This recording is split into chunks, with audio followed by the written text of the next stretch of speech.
বাবা বাবা বললেন, অন্ধকারে একটুখানি দাঁড়িয়ে থাক আমার জন্য। মাটির তলার একটা সুড়ঙ্গে নেমে গেলেন খুব আস্তে আস্তে। আকাশে প্রান্তর নির্ণয় ভুল করে ছুটে গেল একটা উল্কা। বন্দরে একটাও জাহাজ নেই। রাস্তাগুলো দুলে উঠে কি যে হলো, বুঝতে বুঝতেই কেটে গেল আরো 19টা বছর।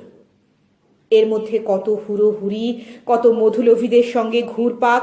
বাবা, বোতাম মাশরুম খুব ইচ্ছে করে বাবাকে খাওয়াতে, আর রুমালি রুটি, অন্তত একবার কাশ্মীর হ্রদের মাছের ডিম। ইচ্ছে করে একটা বারান্দাওয়ালা ঘর উপহার দিতে। বাবার থেকে এখন আমি বয়সে অনেক বড়। আমার 21টা হাত, 3টে চোখ, প্রতিদিন 700 দরজা পেরিয়ে যাই।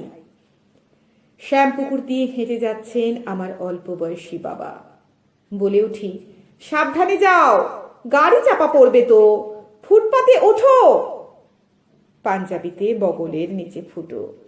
আমার পাঞ্জাবি লাগবে না বাবার গায়ে। একটাও 10তলা বাড়ি দেখেননি।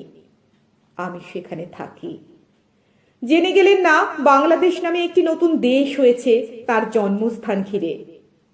আমার ছেলে ঠাকুমার পাশে শুয়ে গল্প শোনে, ঘুম পাড়ানি গল্প। ওই সব গল্প কিছুদিনের মধ্যেই শরীরে আঁচ হয়ে যায়। নতুন নতুন গল্প বানাতে ছেলের দল হই হই করে ছুটছে, বিমানে একটা বিন্দু হয়ে মিলিয়ে যাচ্ছে আকাশে। আমি যতদিন বাবার ছেলে ছিলাম, তার চেয়ে বেশি দিন নিজেই বাবা। আমার বুকের সব রোম পাকা।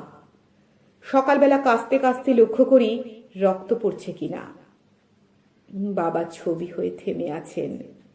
নিজের থেকে কম বয়সী কারুকে কি বাবা বলে ডাকা যায়? তবু দেখতে পাই মাঝে মাঝে আমি চেয়ে থাকি স্নেহের দৃষ্টিতে। তার ঘামে ভেজা মুখ, পরিক্রমা ক্লান্ত পা, কিছু দিতে ইচ্ছে হয় যা যা পাননি। আমার ছেলের কাছ থেকে কিছু নেবার আগের মুহূর্তে একবার আমার হাত কাঁপে।